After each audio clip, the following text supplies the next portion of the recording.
15%, 18%, 20%, ये जो नंबर्स हैं ये डिफाइन करते हैं एफिशिएंसी ऑफ सोलर पैनल्स। तो अगर आप अपने घर में सोलर पावर सिस्टम लगवाना चाहते हो तो इस टर्म को, एफिशिएंसी को समझना बहुत ज़रूरी है। हम में से बहुत सारे ऐसे लोग हैं जो इस टर्म को मिस इंटरप्रेट कर लेते हैं। मान लिया उन्हें लगता है कि हम ठीक बता रहे हैं, लेकिन असल में इसका डिटेल क्या है वो हम लोग नहीं समझ पाते हैं। तो आज की इस वीडियो में यही सीखेंगे कि एफिशिएंसी को किस तरीके से डिफाइन किया जाता है, किस तरीके से इसे कैलकुलेट या फाइंड किया जाता है, और अगर आपके सामने 2 सोलर पैनल हैं उनको देख के क्या आप बता सकते हो किसकी एफिशिएंसी ज़्यादा होगी। तो चलिए स्टार्ट करते हैं। सबसे पहले एफिशिएंसी को एक जनरल फॉर्म में डिफाइन करते हैं।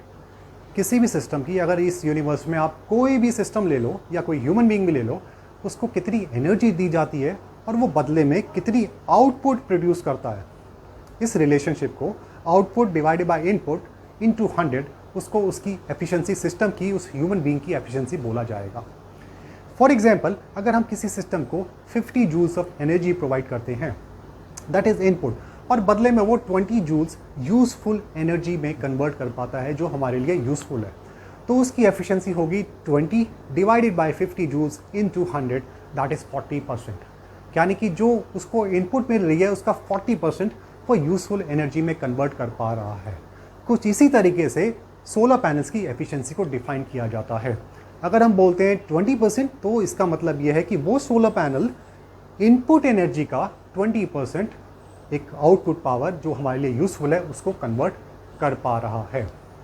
सोलर पैनल की एफिशिएंसी को कुछ इस तरीके से बोलेंगे। अगर आपके पास सोलर पैनल है, मान लिया 200 वाट का सोलर पैनल है, उसके name plate capacity is 200 watts और input 1000 watt per metre square. जो सनलाइट की इंटेंसिटी है वो हम generally 1000 watt per metre square लेते हैं। तो इस केस में उस सोलर पैनल की एफिशिएंसी हो गई 200 divided by 1000 into 100, that is 20% उसकी एफिशिएंसी हो गई। लेकिन इसमें थोड़ा सा एक और चीज़ हम ऐड कर देते हैं। मैंने बोला input is 1000 watt per metre square, उसी तरीके से आउटपुट शुड बी जो भी नेम प्लेट कैपेसिटी है डिवाइडेड बाय मीटर स्क्वायर, यानी कि उस सोलर पैनल का एरिया। देखिए इसको कुछ इस तरीके से समझते हैं। आपके सामने 2 सोलर पैनल्स हैं, एक पॉलीक्रिस्टलाइन और एक मोनोक्रिस्टलाइन।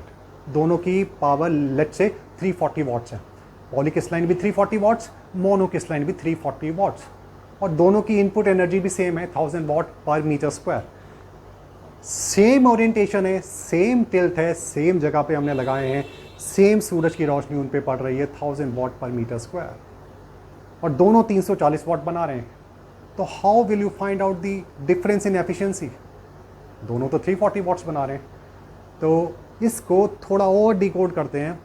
वो 340 वाट्स बना रहा है, पॉलीक्रिस्टलाइन ज़्यादा एरिया घेर रहा है।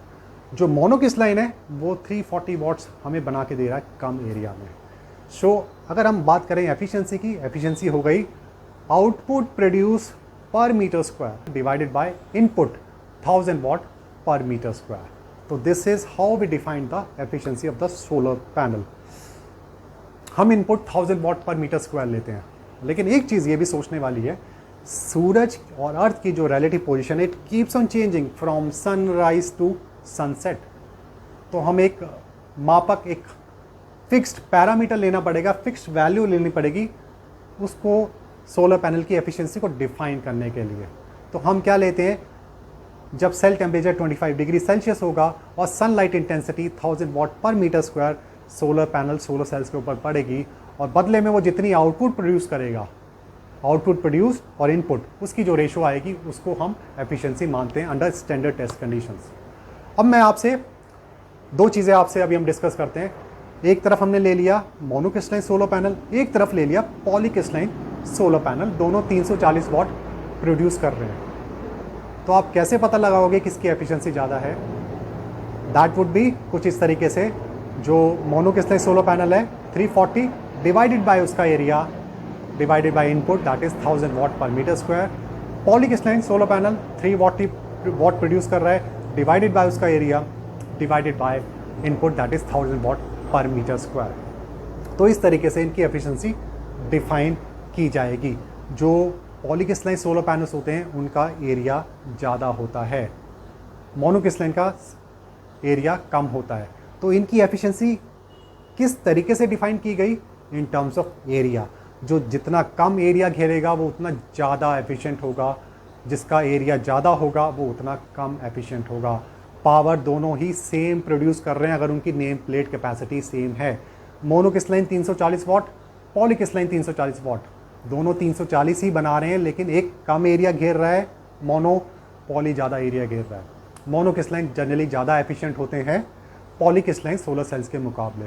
ऐसा क्यों होता है? जो मोनोक्रिस्टलाइन सोलर सेल्स होते हैं वो सिंगल सेल्स को जोड़ जोड़ के बनाए जाते हैं, जबकि पॉलीक्रिस्टलाइन सोलर सेल्स के जो टुकड़े होते हैं उनको जोड़ जोड़ के बनाए जाते हैं, जिसकी वजह से इनकी एफिशिएंसी कम हो जाती है, लेकिन ये अफोर्डेबल होते हैं। अब आपको एक एग्जाम्पल से समझते हैं how to calculate the efficiency of the solar panel. मेरे पास 340 वाट का मोनोक्रिस्टलाइन सोलर पैनल है और दूसरी तरफ 340 वाट का पॉलीक्रिस्टलाइन सोलर पैनल है। तो क्या इनका एरिया देख के आप बता सकते हो कि इनकी एफिशिएंसी क्या होगी? Input would be the same 1000 watt per metre square. अब देखते हैं एरिया। पहले हम बात करते हैं मोनोक्रिस्टलाइन सोलर पैनल जो कि 340 वाट का है। उसकी लेंथ और ब्रेथ ही देखेंगे, क्योंकि जो सूरज की रोशनी है लेंथ और ब्रेथ पे ही पड़ेगी जहाँ पे सोलर सेल्स लगे होते हैं। उसकी लेंथ है 1.985 मीटर और ब्रेथ है 1.003 मीटर्स। तो इसका एरिया हो गया length into breadth 1.991 metre squares. जबकि दूसरी तरफ अगर हम बात करें मोनोक्रिस्टलाइन सोलर पैनल्स की, ये जो पहला वाला था ये पॉलीक्रिस्टलाइन सोलर पैनल था, बात करें मोनोक्रिस्टलाइन सोलर पैनल की, उसकी लेंथ है 1.87 मीटर और ब्रेथ है 0.880 मीटर। तो इसका एरिया आ गया 1.645 मीटर स्क्वायर। तो आपने देखा जो मोनोक्रिस्टलाइन सोलर पैनल है 340 वाट का, उसका एरिया आ गया 1.645 मीटर स्क्वायर, जबकि पॉलीक्रिस्टलाइन का है 1.991 मीटर स्क्वायर। तो पॉलीक्रिस्टलाइन ज़्यादा एरिया घेर रहा है 340 बनाने के लिए, और जबकि मोनोक्रिस्टलाइन कम एरिया घेर रहा है 1.645 मीटर स्क्वायर उतनी ही वाट प्रोड्यूस करने के लिए। अब पता लगाते हैं पर मीटर स्क्वायर वो कितनी पावर बना रहे हैं। तो इनके एरिया से इसको डिवाइड कर देंगे, इनकी पावर आउटपुट को।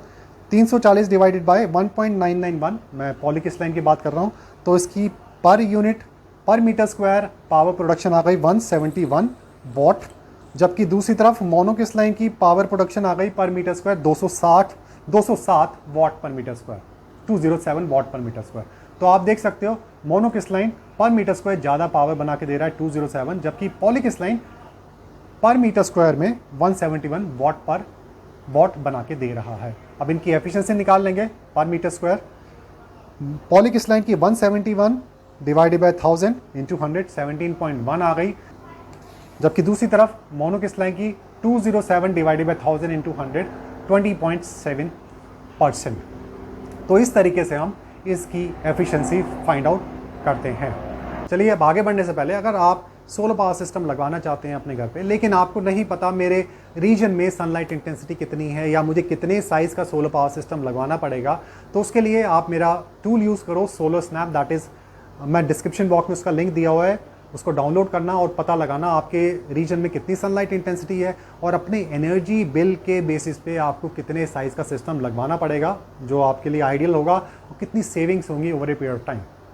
तो उसको आप डाउनलोड कर लेना, चेक करना पहले, पर ये वीडियो पहले आप पूरा देखो। अब आगे बढ़ते हैं। ये जो एफिशिएंसी है किन किन फैक्टर्स पे डिपेंड करती है। तो पहला फैक्टर है टेम्परेचर।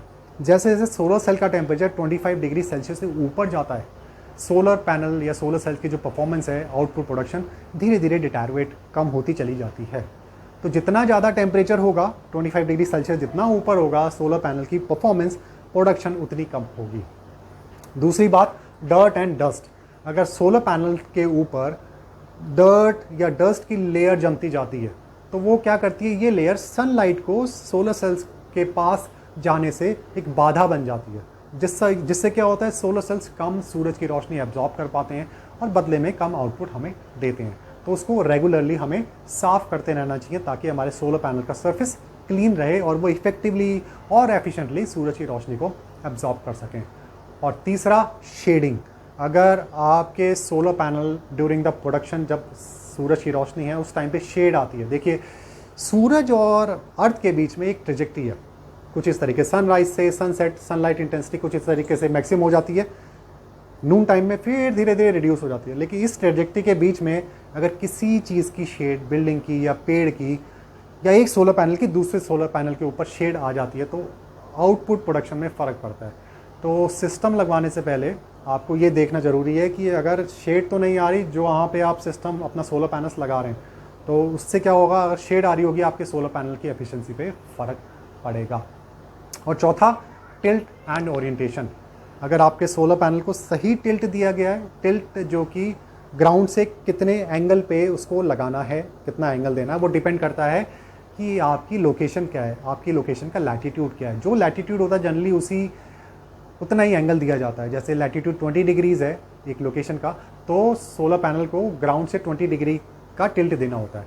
और ओरिएंटेशन, राइट ओरिएंटेशन होनी चाहिए, तभी आपका सोलर पैनल सूरज की रोशनी को अब्सॉर्ब कर पाएंगे और इलेक्ट्रिसिटी प्रोड्यूस कर पाएंगे। ये डिपेंड करता है आपकी जगह में सनलाइट इंटेंसिटी, आपके पास जगह कैसी है। अगर आपके पास ज़्यादा खुली जगह है, आपको कोई ऐसी प्रॉब्लम नहीं है, then you can go for polycrystalline solar panel जिनकी एफिशिएंसी ठीक होती है। आप पर ऑब्वियसली वो ज़्यादा एरिया घेरेंगे, लेकिन आपको जगह की कोई ऐसी प्रॉब्लम नहीं है। जबकि दूसरी तरफ अगर आपके पास जगह की प्रॉब्लम है, जो शेड फ्री एरिया है वो कम है, then you should go for latest technology solar panels जिनकी एफिशिएंसी ज़्यादा होती है। वो कम एरिया में भी आपको ज़्यादा बिजली बना के दे सकते हैं। तो this is how you should select the solar panel based on your roof, shade free rooftop area. तो आई होप ये आपको समझ आ गया होगा कि एफिशिएंसी क्या है, किस तरीके से डिफाइंड होती है, और कैसे दो सोलर पैनल्स को देख के आप उनका एरिया पता लगा के बता सकते हो कि कौन सा ज़्यादा एफिशिएंट है। जिस सोलर पैनल का एरिया कम होगा वो ज़्यादा एफिशिएंट होगा उस सोलर पैनल के मुकाबले जिसका एरिया ज़्यादा होगा। तो आई होप ये वीडियो आपको समझ आया होगा। अगर आपको ये समझ आया, इंटरेस्टिंग लगा है, तो do share among your friends. और जाने से पहले आप डिस्क्रिप्शन बॉक्स में जाइए और डाउनलोड कीजिए मेरा फ्री टूल सोलर स्नैप। पता लगाओ कि आपके रीजन में सनलाइट इंटेंसिटी कैसी है और आपके एनर्जी बिल के बेसिस पे आपको कितने साइज का सिस्टम चाहिए होगा। I will see you in the next video. Thank you very much, have a nice day.